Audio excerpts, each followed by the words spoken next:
The United States has given China 72 hours to close down its consulate in the U.S. city of Houston amid accusations of spying.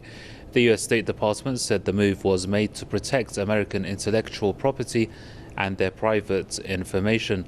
The decision drew reaction from Beijing, with Foreign Ministry spokeswoman Hua Chunying saying the U.S. should reverse its erroneous decision. She added that China will surely take firm countermeasures.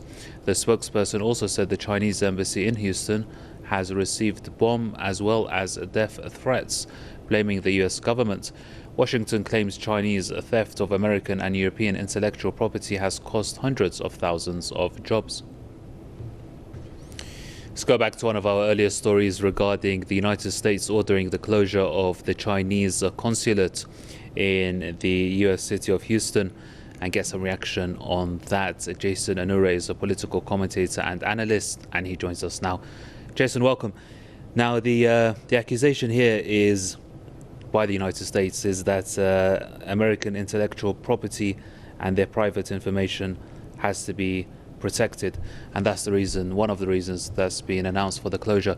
What's your views on that? We know that China-US relations have been, they haven't been the best, but over the past few weeks they've escalated. This accusation has been thrown out for over the past year or so. Why now, as they've gone ahead with that consulate?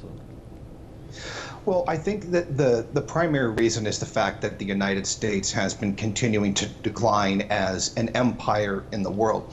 A lot of this recent hostility with China can be traced back maybe even about 10 years, maybe back into the presidency of Obama, where officially the battle over the resources in the South China Sea began.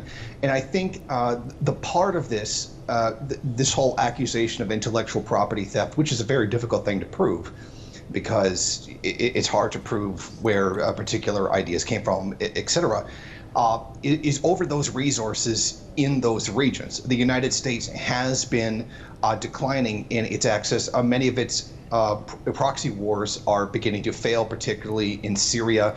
There are countries rising to challenge the United States' hegemonic position: China, Russia, Iran, etc. And the United States is putting more sanctions on countries now than they ever have before, because it's a method of attack. The United States is losing that pure, unadulterated economic power, and this is a part of attacking China. I mean, China is definitely the United States' major competitor, but the thing is that you can't just go totally into war against someone who is as powerful as China is, both militarily, economically, etc. So it has to find these smaller ways of placing pressure. For example, funding the Free Hong Kong protests, questioning Chinese the ownership of the South China Sea, sending ships in there to essentially provoke actions, all kinds of actions like that. I think that's definitely what this is. It's definitely part of a larger process of trying to undermine the Chinese state, because it is a competitor. Now, these accusations are probably completely fictional. They could very well be true. But the removing them from, I believe it was Houston, would be, it's a very cosmetic thing. It's a very symbolic thing. It would undermine any businesses that they have or any investments that they have inside the area. Overall, does it really do anything to the Chinese economy?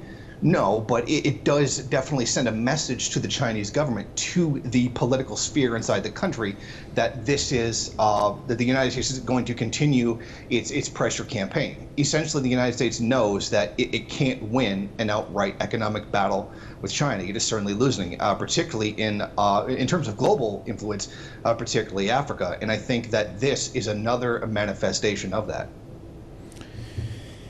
Okay, Jason, thank you very much indeed for that. I'm afraid we have run out of time. Jason Unruhe, the political commentator and analyst, joining us out of Ontario.